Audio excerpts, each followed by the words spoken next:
Beleza, galera ligada aqui no canal Ave Mais, Acorda Vascaíno, nesse domingo é comigo. Eu sei que você deve estar muito frustrado com tudo que aconteceu ontem em São Januário. O time até foi bem, mas acabou eliminado da Copa do Brasil. Mas eu peço para você que está chegando aqui no canal Ave Mais pela primeira vez, seja muito bem-vinda, seja muito bem-vindo. Mas eu peço para você se inscrever aqui embaixo no canal. Passamos de 80 mil inscritos, a gente quer chegar a outros vascaínos, quem sabe chegar a 100 mil inscritos também aqui no canal Ave Mais. Então é importante você ser inscrito aqui no canal, deixar sempre o like nos nossos vídeos e compartilhar porque ajuda bastante. Copia o link e joga lá nos grupos de WhatsApp, de Telegram, de Facebook, espalhando para todo mundo logo pela manhã desse domingo, dia em que o Vasco acorda triste pela não classificação para a decisão da Copa do Brasil, mas a gente tem que começar a projetar o restante do ano, que ainda tem Campeonato Brasileiro pela frente, e também as próximas temporadas. E olha, torcedor, eu sei que está um momento difícil, um momento triste, você quer achar um culpado em relação ao gol do Hulk, quem não marcou, quem fez substituído erradamente, o treinador acabou colocando jogadores diferentes, poderiam colocar outros, colocou até o Rossi em campo, e eu entendo a sua frustração e sua tristeza no dia de hoje por conta dessa eliminação. Mas a gente tem que pensar um pouco com coerência, um pouco sem o coração, um pouco mais centrado em relação a tudo que aconteceu no Vasco nessa Copa do Brasil. Logicamente que começar uma temporada desse ano, o Vasco, por exemplo, que foi eliminado na semifinal do Campeonato Carioca em 2 jogos no Maracanã para o Nova Iguaçu, e pensar que esse time, logicamente com uma mudança ou outra aqui, chegar a uma semifinal de Copa do Brasil e bater muito próximo de chegar à decisão, então, enfim, a gente tem que pensar também um pouco mais centralizado. Pensar um pouco que no Campeonato Brasileiro, o Vasco é o 10º colocado, está ali numa situação que tem que somar pontos para já afastar de vez qualquer possibilidade de rebaixamento, mas até chegar numa competição sul-americana ou até mesmo Libertadores, o que eu acho muito difícil.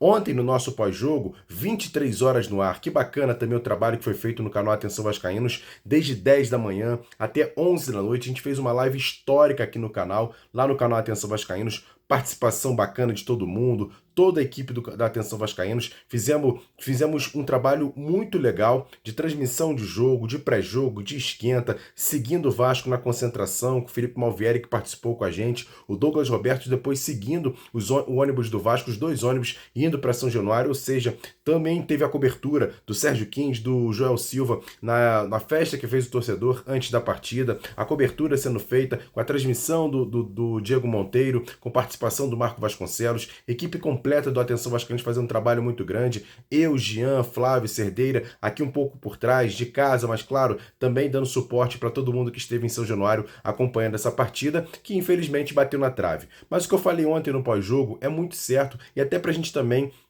entender o momento do Vasco. Até trouxe a analogia que eu fiz e é verdade. Aqui em casa, por exemplo, teve um momento que estavam problemas assim financeiros pela questão minha de trabalho, tinha saído de 2 trabalhos.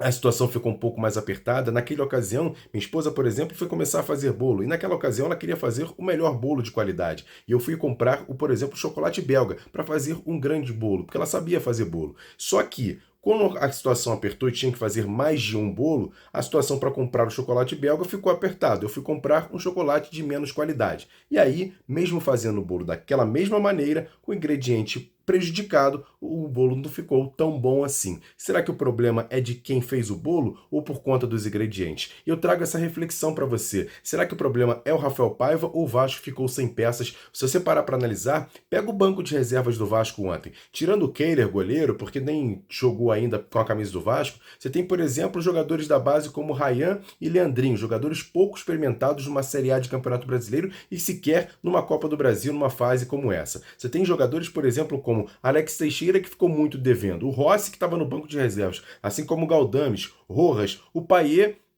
que poderia ser o nosso diferencial, está muito abaixo da questão física, a questão técnica também tem começado a demonstrar em campo que tecnicamente também não tem ajudado tanto assim. Então assim, as opções são muito fracas. O Sforza, que entrou no segundo tempo, também. Qual a possibilidade do Sforza mudar um jogo como aquele que estava no jogo contra o Atlético Mineiro? Detalhe, o jogo estava 1-0 para o Vasco, assim como saiu o Hugo Moura, que vem numa batida muito grande por ser o nosso único principal volante ali de contenção, vem numa batida grande de vários jogos, parece que sentiu uma situação, teve que sair do campo e quando entrou o Sforza, o Vasco ficou sem essa marcação boa que o Vasco estava fazendo até aquele momento. A questão da zaga do Vasco, muito se criticava a questão do Léo. O Vasco tinha o Maicon na reserva, o Maicon que foi muito mal nos últimos jogos, tinha o Rojas que sequer joga. Então, assim, as armas que o técnico Rafael Paiva tinha para tentar modificar o jogo eram muito poucas, sequer, se é que tinham algum tipo de arma para poder mudar o jogo no segundo tempo. Isso ficou claro. O Atlético Mineiro, pelas armas que tem, jogadores com mais saúde, principalmente técnica, acabou fazendo a diferença num chutaço de fora da área do Hulk, empatando a partida em 1-1. Se você parar para analisar, o pecado maior do Vasco foi no primeiro jogo, que vencia o jogo por 1-0, fazia uma boa partida, acabou tendo erros individuais, primeiro do Léo, naquele primeiro gol ali na dividida com o Paulinho, depois no próprio segundo gol da equipe do Atlético Mineiro, a equipe vacilou ali no sistema defensivo, poderia ter empatado o jogo lá em Minas, um lance que o Emerson Rodrigues recebeu a bola, fez o corte, era para chutar, ele acabou tentando fazer um outro corte, não fez o chute, poderia ter empatado o jogo naquela ocasião, o que não aconteceu, perdeu por 2-1 e teve que fazer a sua reviravolta jogando em São Januário. Lotado, o torcedor do Vasco fez a sua parte, fez uma grande festa em São Januário, apoiando o time o tempo inteiro, mas por conta de chuva e também pela técnica que tem o próprio Atlético Mineiro, o Vasco acabou não conseguindo fazer um bom jogo no segundo tempo e acabou empatando com o Atlético Mineiro em 1-1. Mas como eu disse, agora tem partida quinta-feira contra a equipe do Cuiabá, jogando em São Januário. E torcedor, eu sei que você está triste, está desanimado com o que aconteceu ontem em São Januário, queria uma final de Copa do Brasil, o que não aconteceu, mas olha, esse jogo contra o Cuiabá é muito importante. O Vasco não vence há 8 partidas, precisa focar no Campeonato Brasileiro, fazer logo, por exemplo, uma vitória contra o Cuiabá, representa o Vasco com 40 pontos, fica muito mais próximo de pontos a mais no Campeonato Brasileiro para quem sabe sonhar uma classificação de Sul-Americano que é muito real. O Vasco hoje é o 10º colocado, então tem que pensar assim, passo a passo. Logicamente que a gente quer ser campeão. O Flávio ontem deu até um discurso que quer voltar a ganhar títulos, quer voltar a brigar com o Vasco. Eu entendo e eu também quero. Só que a gente sabe que é um processo que está sendo feito. A diretoria do Vasco tem que olhar os erros que aconteceram, principalmente nessa janela de transferência. O Vasco urgia por um zagueiro, urgia por um atacante de lado de campo com força física para ser, por exemplo, reserva para o David. A gente entende que o Vasco teve alguns jogadores machucados, como o próprio Adson e o David, durante essa temporada, mas a janela estava ali, 2 meses para contratar, o Vasco não contratou e ficou nessa situação do técnico Rafael Paiva ter poucos argumentos e poucas armas no banco de reservas. Mais uma vez, eu não culpo tanto assim o Rafael Paiva, tem seus erros, tem situações que podem ser melhoradas, mas eu não culpo tanto o técnico tanto assim.